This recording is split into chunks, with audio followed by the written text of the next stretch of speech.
Welcome everyone. This is episode 32 of the Transmaxxing podcast, and today's topic is cuddling and friendships. Something a lot of males lack today is having companionship and closer friendships, where you actually get close to someone, have someone to hug at the night, just being close and intimate with someone. And this is not just about sexual activities, it's about just relaxing with someone else. But the problem is that males generally are not comfortable doing that with other males because it feels gay to them, which is understandable.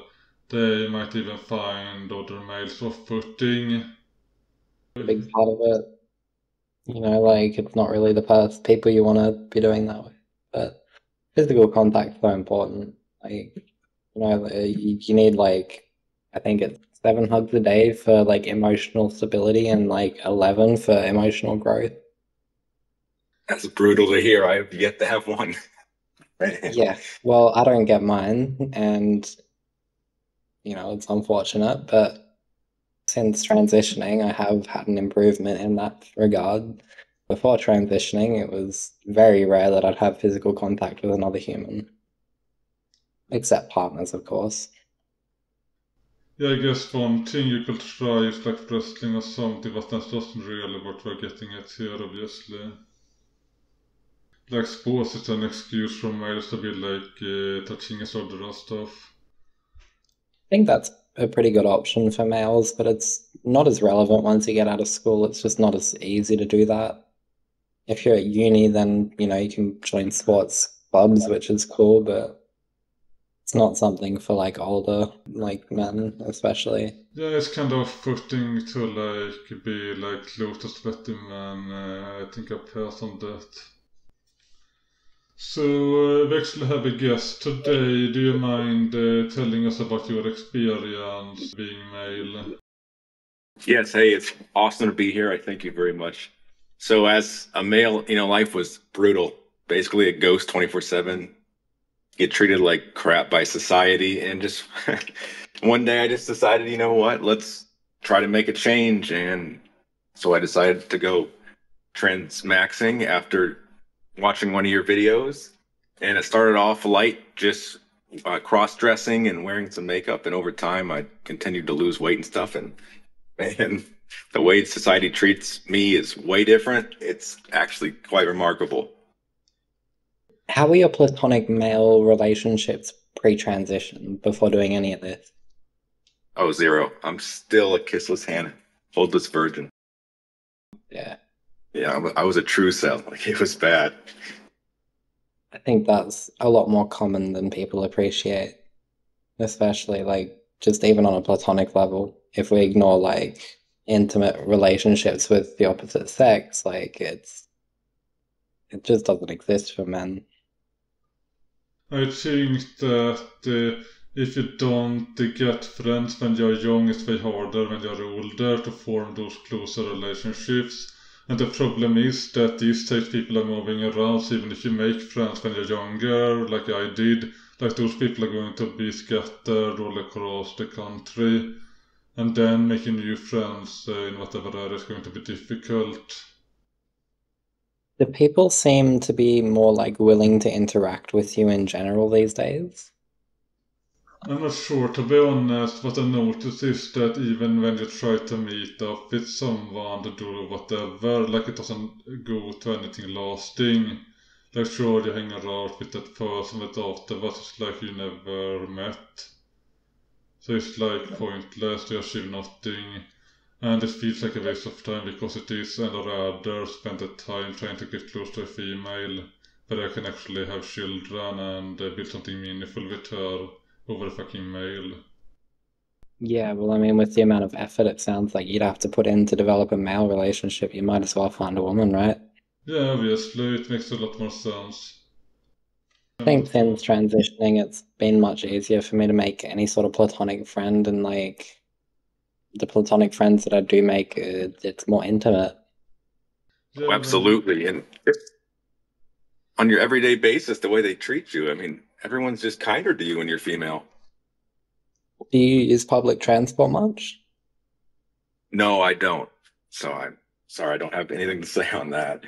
Oh, well, I mean, it's just one small thing for me, but like people, like especially women, are just more willing to like interact with me, and like people don't like aren't really standoffish, which makes me feel a lot more like accepted by society in general.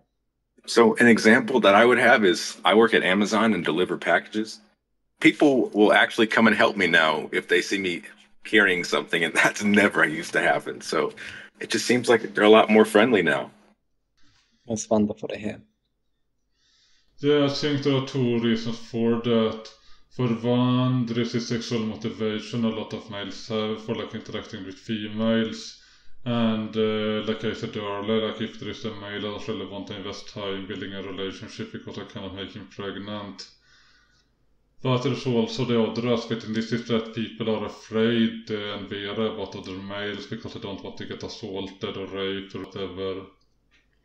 Like even other males are kind of aware about males because they know from experience that males are more likely to be violent or cause trouble in various ways. Yeah, there's this very cold and cruel isolation when it comes to like being a man in the public eye. And a lot of that is of course caused by the worst males that makes everyone afraid of males in general because males are so overrepresented when it comes to criminality and problematic behavior. You end up having to avoid males in general and be careful around them. A nice platonic interaction I had recently was when I got off the bus lately, there was another woman that got off the bus with me. She was like, I guess 5 meters behind me. And as I was walking to my place, my paper bag broke.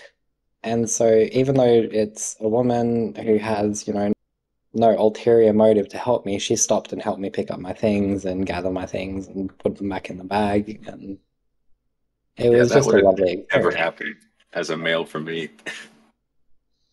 Yeah, people would just stare and like not in a good way, Yeah. Especially because I'm short male too, so I was 5'7", so I was looked down upon even more because height plays such a big factor. So we think, look at this pathetic male, he's dropped his shit. Yes. We should laugh. Yeah, of course. I am 6'5" or in centimeters is 196. So I didn't have this problem. I guess I could intimidate other people if I wanted, which I kind of prefer over being looked down upon, but you kind of need to have a certain personality for that. I can only imagine that probably is pretty intimidating being 6'5". I very rarely see people that tall. Yeah, I'm fairly strong as well. It's not super visible, but once when I did arm wrestling with another guy who seemed way stronger than me, I could beat him easily without really trying my hardest. So, like, I'm probably a lot more physically capable than people at first assume. I mean, it's kind of hard to fill out a 6'5" frame, so you hide a lot of your muscle and strength. Yeah, that's probably true. Whereas, like me, I'm not that strong. The moment that, I touch any sort of weight, my frame just filled out. Something that's really interesting is even though that I'm somewhat muscular, because I'm feminine, people aren't scared of me. If I was like a muscular man, people would be off-put by me. They would be even more scared of me than, otherwise. Yeah, when I walk with my younger brother, who's close to the height of Vintologi, 6'4", 6'5", a lot of times they only smile at me and they are definitely intimidated by my younger brother. I didn't realize he was 6'4". That's pretty crazy. Yeah, it's a little wild. I'm only like 5'10", so like I'm kind of tall, but like not tall enough. And yeah. You're like the ideal height. When a man sees you, he's going to be very attracted, in my opinion. Maybe, I don't know. Sometimes I think they like shorter and stuff like that. It's an average height, and I don't like being average too much, so I don't like it. But do you A very like being able to height mog people? what? No. That sounds like a very male thing to do. I don't like being taller than people and going and pointing that out. Yeah, this comes into something I heard before being brought up is this male versus female thinking and thinking about like dominating other people and being like stronger, faster, better. This is like male thinking, to be honest. Like especially when it comes to like chess or like mental stuff or whatever. This like dominance thing is not really a female thing, or at least not something that is as prominent with females. Usually I actually have the opposite problem. I want to be shorter. One benefit I think that being that kind of height might actually give is a lot of men who are like well into the 6 foot, like 6'5", 6'6" even. They don't want women who are like 5'6", like that's a foot shorter. Things aren't mechanically really that easy at that point. So they're definitely interested in the women who are a bit taller. Yeah. It's just oftentimes I feel like I just tower over actual women, and then it gives me a little bit of gender dysphoria. Could it be that the testosterone also makes it harder for men to form friendships because there's this instinct to dominate others and having like egalitarian relationships might be unstable because it's always this drive to like dominate the other dude and like be over him. Like I personally don't like submitting to others. Like I'm fine with like ruling over the other males, telling me them what to do, but I don't want to like be equal to them. That feels wrong to me. Normalize having rivals that you compare yourself to. Norman I else wanted to dominate and rule over others. Yeah. I actually wasn't as male in thinking when I was younger, but when I grew up and became older, probably because of the testosterone, I really craved having power over other people. It gives me pleasure when I can like dominate others and have power and influence. Yeah.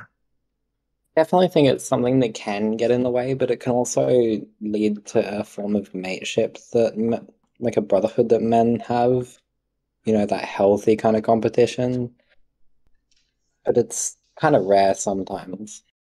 Yeah, it's often under crisis situation, like for example in war, like males there can get really close together because they have to fight to survive. But when there isn't this danger, when there is this outside threat to them, males are less likely to form those strong bonds. I mean, if the options are transition and be able to have more fulfilling relationships and friendships, or go to war to have those friendships, I think I know what I'd pick. Yeah, one problem with going to war is that your dear friend might get killed or you yourself might die as well, so... Yeah, that'd be traumatizing on another level as well. It's kind of ironic that the strongest relationships are the ones most likely to get lost. And completely the opposite for women. The stronger the relationship is, the more without a doubt it's going to stick around. While some people struggle in the battlefield and get their companionship there, some people simply just cuddle at home, don't have to worry about anything, and have a way better experience. I think that's a way better approach. How would you like initiate that with like your friends and stuff, I mean, so how it happened for me like a couple of weeks ago, I was just hanging out with a girlfriend of mine, and we were smoking cones, and we were just talking, and we were on the couch, and I just simply said, I'm exhausted. She only has like a couch and a bed on the floor, and so she said, "Oh, you can use my bed," and I went and laid down, and she actually went and laid down too. And we just sat close to each other. It was kind of like cuddling, but it was just, relaxing. And it really made us feel a lot closer, I think. Yeah. A lot of Without any times, sort of sexual connotations either. It was really beautiful, I think. I think sometimes it's like easier to read the room to know if like she's comfortable with stuff and to know like how close you can get without like making her uncomfortable. So I think it's like easier to like, just play into it because a lot of times I do think, we're social creatures. We do like to cuddle and stuff. Oftentimes we just don't do it with men because they're like gross and like want to have sex instead. It's really inspiring to hear you guys' story. I've never hugged anyone, like I said earlier in the stream, so it gives me inspiration to hopefully be able to get that one day. Yeah, of We'll course, get we'll there. able to find a girlfriend as a trans female. And the more attractive and hot you will become, the better your option will be in terms of mating. Like you heard, you were before HRT, then of course it might be harder in that case, but like after when you transition, like just HRT alone might actually be enough for you. You might not even need any surgeries. There's always the option of using something like Tinder or Bumble to just find friends. Like a lot of trans women just use it for that purpose. And so, just go on there, start talking to That's a people. great point. Yeah, don't listen to people who tell you not to use dating apps because it's actually the best option for finding new people, like especially relationships. Yeah, it's a good way of like connecting with people or at least seeing people you may know and then find them in real life. Not to sound like a stalker, but sometimes people are very picky on dating apps and you may know someone a bit more just from seeing their profile once and then, be able to like see them in person and be like, wow, and then, that may go better. I've heard success stories of guys like coincidentally doing this. It does show a level of confidence from the men if they're capable of doing that without being creepy. Yes, requires social skills, and a lot of males don't really learn that because they don't interact much with females. So they don't really know how to handle them well. The estrogen definitely made me better at kind of reading other people's emotions and being able to, respond in the ways that the person desires rather than just doing what I want. One advantage with dating apps is that people they are actually looking at least more frequently to meet new people and start relationships. While, for example, if you try to meet randos, they might be like busy, taking, do not have time or whatever. So you really shouldn't discard them, try them out, and if you're attractive enough you shouldn't have a problem there. Like sure, if you're ugly you might get fucked and not find anything as a male. And then like everyone will gaslight you and tell you to meet people in real life, but this is like bad advice to be honest. Because it doesn't really work for the most part. Finding some form of social group local to you can also be a good option, like even just LGBT meetups, events and such. You've just got to put yourself out there in that kind of scene. Like if you just go out in public and try and meet people, it's not really going to work. You need to find some sort of common shared interest or Yeah. even event. Yeah, by the way, what was your experience with like the local trans groups and stuff? Did you try to meet them up? I never tried. I think I went to like the LGBT group in like my high school and I don't know, I always felt like an outsider in a lot of these because like how like I approach transitioning and like how I feel is usually vastly different than the people that are in these support groups. Even when starting out. I did find that the people who are in these groups and go to these kind of events are often like more willing to try socially, if that makes sense. Like they're more amenable to actually making new friendships and relationships. Yes, that is for sure. I can see that with I think I asked about making friends once, and yes, that's exactly how they kind of guided me. They're like, there's these fun things and fun events that we do in the city and stuff that you can look up at this place. And then there's also, yeah, the LGBT support groups and stuff that you can go to. And oftentimes most of the people there are looking to make friends as well because, sometimes it's hard when you first come out and have like a transphobic setting you were put in. Yeah, and I do not forget that as a trans person, I think you have a good opportunity to form those closer relationships because you're actually part of some group that work together often for common goals. And this is something that humans naturally want and desire. And I think this can actually be appeal when it comes to like trans stuff, that some people just want to belong to something, be part of a group and socialize and stuff, and not be alone. And just for that purpose, I think transitioning can work. But there are of course worries there, like you might not fit into the mainstream trans culture like I personally never did, for example. Sure, it kind of weird when you're a male and haven't yet started transitioning. But I remember like trying to use various groups just to ask questions stuff. I suspected I had gender dysphoria, and I found that I couldn't really get any help and couldn't get along with trans people in general, or at least not the people in those groups. And often those groups are like far left as well. So if you're not far left politically, you might not fit into that mainstream culture, unfortunately. I think I got like a very bad connection between like people who are supposed to be supportive and it just being fake support. Because when I first came out in high school, the massive difference of how they suddenly were concerned about me just kind of it made me feel like they only cared because of the stereotypes they heard about trans people and not about who I am and the things I felt beforehand. Yeah, and what might work here is to not come out as transgender to other people. Because there is this dogma, very popular, that you're supposed to come out to people and tell everyone you're like new gender.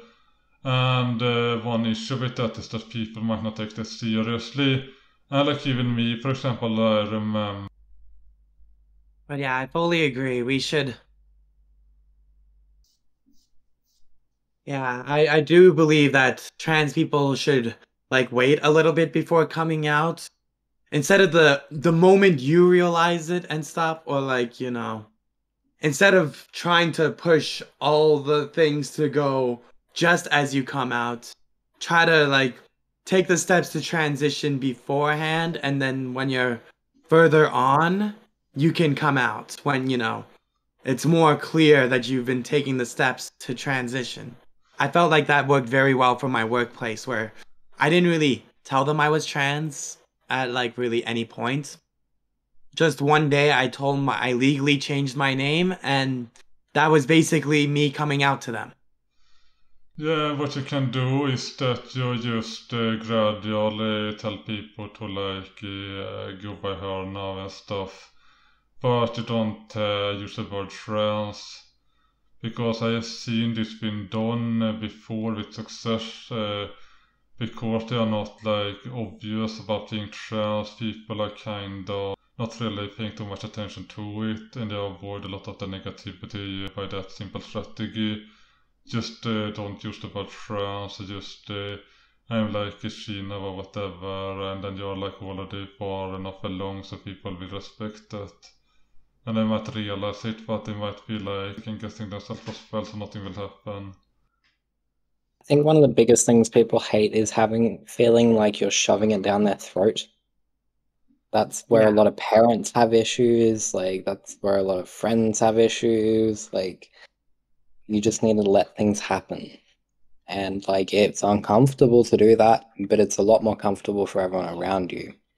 And believe it or not, to be a good person, you have to be somewhat selfless. I'm not sure if it is like comfortable that way, because like having to come out to people can be uncomfortable as well, and having the people like question you and not take you seriously, this is not comfortable either. Yeah, absolutely. So it's also causing you distress by trying to shove it down their throats. Like, to even begin that process is distressing. And then, like, when you get rejected, it's gonna hurt.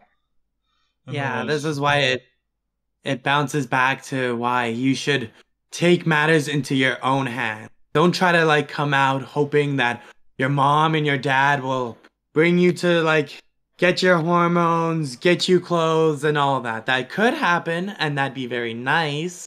But oftentimes it's like you're just gonna be fighting and arguing with your parents the moment you come out and you didn't put like any effort into it. Yeah, people might not take you seriously. Exactly. They might not take you seriously, and then, yeah, you're basically telling them how they have to treat you from now on, basically. Without, like, any sort of, like, effort shown if you come out way too fast. Then also some people might start at 13 and feel it isn't for them, and then if you come out, you have to like come out again and tell them, oh sorry, I was wrong. Yeah, that one's a little embarrassing, where it's like, you say all these things, your parents get you on HRT, and now you're like 6 months in, and now you're actually feeling worse. Like, do you admit you made a mistake? And like, deal with the argument? Some people, they like make their lives suffer because like, you know, they're too far in and then they feel like they can't get out now. There are excuses you can make. For example, you can sell it. Oh, I got some Bad reaction. It made me feel like whatever bad mental. It didn't like work with me or whatever. Yeah, that is a good way to say it. If you did come out to people and you do detransition, there are ways you can slide it off as like not making a mistake and just saying that it's not right for you one way or another. Or say that I don't need estrogen anymore. I think I'm just going to cross-dress or whatever. So you can like gradually come off of it and pretend you never did it. Yeah. The people really underestimate gaslighting. Like, just look at fucking Russia, how they gaslighted people when they like invaded Ukraine in 2014.